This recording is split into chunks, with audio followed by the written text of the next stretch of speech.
Assalamualaikum warahmatullahi wabarakatuh dan salam sejahtera. Apa khabar semua murid-murid? Hari ini kita akan sambung lagi mata pelajaran sejarah tahun 6. Tajuk negara Malaysia, Unit 2, Bumi dipijak, Langit dijunjung. Jom sama-sama kita belajar.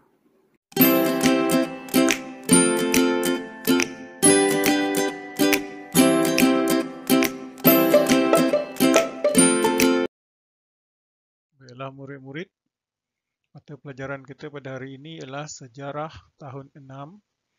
Tajuknya Negara Malaysia, Unit 2, Bumi dipijak, Langit dijunjung.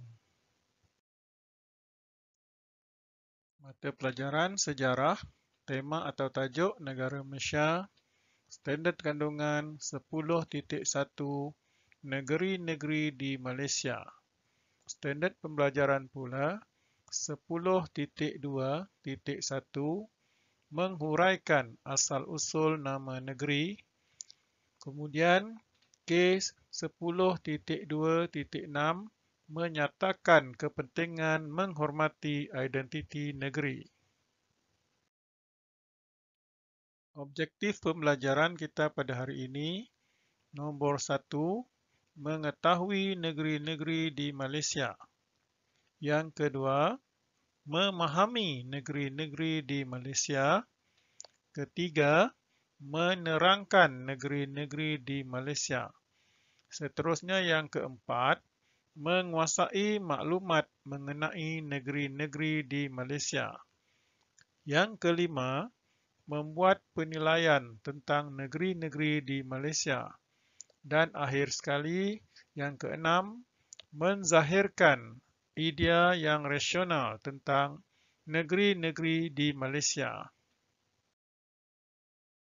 Baiklah, sekarang sama-sama kita lihat peta negara Malaysia yang terdiri daripada beberapa buah negeri. Jadi kita lihat daripada utara semenanjung Malaysia, Perlis Indra Kayangan, kemudian Kedah Darul Iman, Pulau Pinang, Pulau Mutiara, Perak Darul Rizwan, Selangor Darul Ehsan, Wilayah Persekutuan, Negeri Sembilan Darul Khusus, Melaka Bandar Bersejarah. Seterusnya Johor Darul Takzim, kemudian Kelantan Darul Naim, Terengganu Darul Iman, Pahang Darul Makmur, kemudian Sarawak Bumi Kenyalang, dan akhir sekali Sabah di bawah Bayu. Jadi ini adalah negeri-negeri yang terdapat di negara Malaysia. Baiklah, seterusnya kita pergi kepada konsep pada hari ini, iaitu asal-usul negeriku. Setiap negeri di Malaysia mendapat nama melalui pelbagai cara dan sumber. Antaranya termasuklah sejarah lisan dan sumber bertulis. Kita lihat negeri yang pertama, iaitu negeri Perlis. Negeri Perlis berasal daripada yang pertama nama seorang tokoh, iaitu Tok Perlis. Kemudian yang kedua, Prau Loi, iaitu perkataan yang bermaksud kelapa hanyut. Jadi Perlis juga dikatakan berasal daripada perkataan Siam itu ya. Jadi Prau Loi itu ialah perkataan Siam yang membawa maksud kelapa hanyut. Negeri yang kedua ialah negeri Kedah. Jadi negeri Kedah berasal daripada pertama perkataan Kedah yang bermaksud perangkap gajah. Yang kedua, perkataan Arab yang bermaksud gelas berkaki. Dan yang ketiga, panggilan orang India ialah Kadaram, Kataha, dan Kalagam. Jadi nama negeri Kedah berasal dari perkataan Kedah yang pertamanya bermaksud perangkap gajah. Jadi ada juga yang menyatakan nama Kedah berasal dari perkataan Arab, iaitu Kedah yang bermaksud gelas berkaki. Manakala orang India pula memanggil Kedah dengan nama Kadaram atau Kataha atau Kalagam. Negeri yang seterusnya ialah Pulau Pinang. Jadi Pulau Pinang atau nama Pulau Pinang berasal daripada nama pokok pinang yang banyak tumbuh di pulau tersebut pada zaman dahulu. Jadi pada zaman dahulu pokok pinang banyak tumbuh di pulau tersebut. Jadi disebabkan itu dinamakan negeri Pulau Pinang. Baiklah, sekarang kita pergi pula ke negeri Perak. Negeri Perak. Negeri Perak berasal daripada nama sejenis logam, iaitu perak. Kemudian, negeri Perak juga berasal daripada Sungai Perak yang mempunyai ikan berwarna putih seperti perak.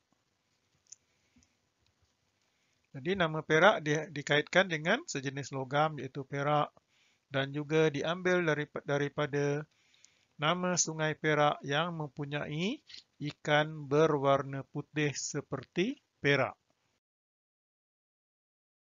Seterusnya negeri Selangor. Negeri Selangor berasal daripada nama Sungai Selangor di Kuala Selangor. Jadi nama Selangor dikaitkan dengan nama sungai, iaitu Sungai Selangor yang terletak di Kuala Selangor. Kita pergi pula ke Negeri Sembilan. Negeri Sembilan. Nama negeri ini diambil sempena nama 9 negeri kecil yang disatukan di bawah pemerintahan pusat di Seri Menanti, iaitu Jelebu, Johor, Rembau, Inas, Tampin, Gunung Pasir, Ulu Muar, Sungai Ujong, dan Jempol. Jadi diambil daripada nama 9 negeri kecil di bawah pemerintahan yang berpusat di Seri Menanti. Sekarang kita lihat pula asal-usul negeri Melaka. Jadi negeri Melaka diambil sempena nama pokok Melaka, tempat para meswara bersandar ketika anjing buruannya telah ditendang oleh seekor pelanduk. Kemudian yang kedua, pedagang Arab menyebut Melaka sebagai Mulakah yang bermaksud pertemuan dan Malakat yang bermaksud perhimpunan segala dagang. Jadi kalau kita lihat dalam buku teks, menurut sejarah Melayu, nama Melaka diambil sempena nama pokok Melaka. Para meswara telah bersandar di pokok itu dan bertanya kepada pengikutnya nama pokok tersebut. Pengikutnya mengatakan pokok itu ialah pokok Melaka. Para meswara terus menamakan tempat itu sebagai Melaka. Seterusnya negeri Johor. Negeri Johor berasal daripada perkataan Arab jauhar yang bermaksud permata berharga. Jadi tengok permata, ada gambar permata di sini. Kemudian yang kedua, dalam sejarah Melayu pula, Johor dikenali sebagai ujung tanah. Jadi negeri Johor, nama negeri Johor berasal daripada perkataan Arab, iaitu jauhar yang bermaksud permata berharga. Nama Johor juga disebut dalam sejarah Melayu sebagai ujung tanah. Seterusnya, negeri Terengganu. Negeri Terengganu berasal daripada nama sebutan Taring Anu. Istilah Anu merujuk kepada harimau. Jadi menurut Sultan Terengganu ke-9, iaitu Sultan Omar Riayat Shah, nama Terengganu berasal daripada sebutan Taring Anu. Jadi Anu dikatakan merujuk kepada harimau. Baiklah, sekarang kita lihat pula negeri Pahang. Negeri Pahang berasal daripada yang pertama, nama pokok Mahang yang tumbang merentangi Sungai Pahang di Kampung Kembahang. Yang kedua, Sumber Cina menyebut Pahang sebagai Pang atau Pahang. Yang ketiga, orang Arab pula menyebutnya sebagai Fahan. Yang keempat, dalam buku sejarah Melayu, Pahang dikenali sebagai Pura. Negeri Kelantan. Negeri Kelantan berasal daripada yang pertama, sumber Cina yang menyebut Kelantan sebagai Holantan atau Kolotan. Yang kedua, Ptolemy mengatakan nama Kelantan disebut oleh orang India Utara sebagai kolam tanah yang akhirnya menjadi perkataan Kelantan. Baiklah murid-murid, sekarang kita pergi pula ke negeri Sarawak Bumi Kenyalang. Jadi negeri Sarawak berasal daripada nama Sungai Sarawak. Kemudian menurut cerita lisan, nama Sarawak diambil daripada ungkapan serah kepada awak. Ungkapan ini diucapkan oleh Pengiran Muda Hashim kepada James Brooke.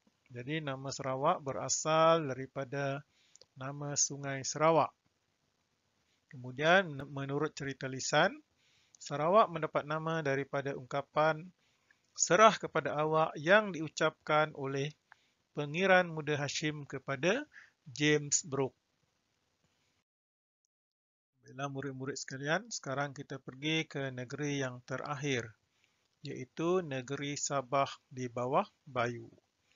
Jadi negeri Sabah berasal daripada nama pisang Sabah. Yang kemudian masyarakat Bajau memanggilnya pisang Jaba. Jadi nama Sabah berasal daripada nama sejenis pisang yang dipanggil pisang Sabah atau pisang Jaba oleh orang Bajau. Baiklah, sebagai rumusan, setiap negeri di Malaysia mempunyai asal-usul nama yang berbeza-beza melalui pelbagai cara dan sumber. Antaranya melalui sumber lisan dan sumber bertulis. Jadi ada pelbagai cara, sebagai cara dan sumber negeri-negeri di Malaysia mendapat nama, asal-usul nama ya, yang berbeza-beza. Sebagai tambahan, kita sama-sama lihat info sejarah. Yang pertama, orang Cina memanggil Kedah sebagai Chencha, manakala orang Siam pula memanggilnya dengan sebutan Sai. Yang kedua, dalam bahasa Sanskrit, pokok Melaka dikenali sebagai Amalaka. Yang ketiga, Kerajaan Johor dan Pahang diasaskan oleh waris Kesultanan Melayu Melaka. Jadi ini sebagai tambahan kepada info sejarah. Baiklah, diharap semua murid-murid telah faham tentang asal-usul negeri-negeri di Malaysia. Jadi di sini terdapat sedikit latihan, ya. Latihan yang perlu disiapkan oleh murid-murid berdasarkan apa yang telah kita pelajari sebentar tadi. Jadi latihan di sini ialah namakan negeri yang dimaksudkan oleh istilah. Yang pertama, Kadaram. Negeri mana yang dimaksudkan oleh istilah Kadaram? Yang kedua, negeri mana yang dimaksudkan oleh istilah Prau Loi? Yang ketiga, namakan negeri yang dimaksudkan oleh istilah Ujung Tanah. Seterusnya yang keempat, namakan negeri yang dimaksudkan oleh istilah Wolotan. Wolotan. Dan akhir sekali yang kelima, namakan negeri yang dimaksudkan oleh istilah Jaba. Jadi ada nama negeri yang perlu murid-murid namakan berdasarkan istilah. Jadi istilah-istilah ini yang kita telah pelajari tadi. Jadi diharap murid-murid dapat menjawab soalan latihan ini. Sekian, terima kasih dan selamat belajar.